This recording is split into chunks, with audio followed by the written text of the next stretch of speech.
istorya ng pag-ibig na ganito. Totoo naman pala ang mga sabi-sabi. Kasi nabiktima ako, nananahimik ako noong naglalakad, tapos nahuli na kulong sa salang paghahangad sa isang bagay na di pwede. Ibig sabihin ay bawal. Ang pag-usad nga yata ng hustisya ay mabagal. Kasi ang tagal bago ko nakawala sa pantasyang maaaring maging kaming dalawa. At nang matanggal ang kandado, may naisip akong plano. Magpapayaman muna ako at magpapagwapo bago lumapit sa'yo akin nang naintindihan na ang mabuting damdamin di nakakain ang ganyan. Given na dapat na meron yan at sana di malito ang mga to. Ang gusto ko lang sabihin na ayusin ko muna sarili ko para sa mabuti na lang nasa tamang pag-iisip. Alam mo, pag di pwede huwag ipilit. Posible ka lang maipit sa komplikadong sitwasyon.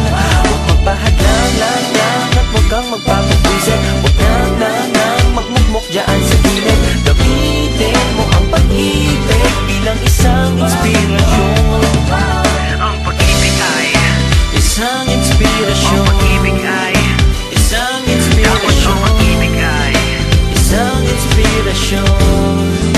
Isang inspirasyon. Lumipas ang ilang taon mula sa lupa nakabangon. Hindi na ako nanghihingi sa nanay ko ng baon. Kilala na ako ng mga tao doon sa kanto. At kahit na papano may pera na ako sa bangko. Mabilis ang pangyayari, grabe. Ang dating hindi napapansin, tinitilian na ng mga babae. Pag nasa end, tablado pangalan ko ay sigaw na rin. Pero sa akin walang nagbago, walang iba, ikaw pa rin. Hinipitan ko pa ang kahit dito lagay Imelda Papin ang pag-ibig na galing sa akin higit sa isang linggo. Matapos ang taon na traffic ay inakit ko ang langit. At sa pagbango ng hangin ay napapikit ako.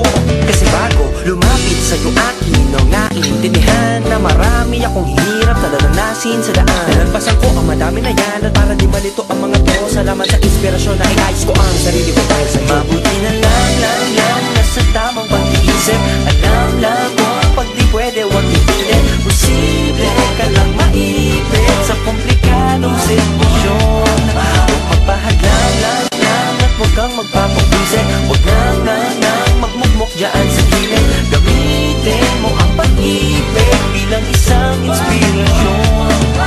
Ang pag-ibig ay Isang inspirasyon. Ang pag-ibig ay Isang Dapat ang inspirasyon. pag-ibig ay Isang inspirasyon. Isang inspirasyon. Sa tagalupang nangarap ng mataas at saka isang Diyos ang mapagkumbaba.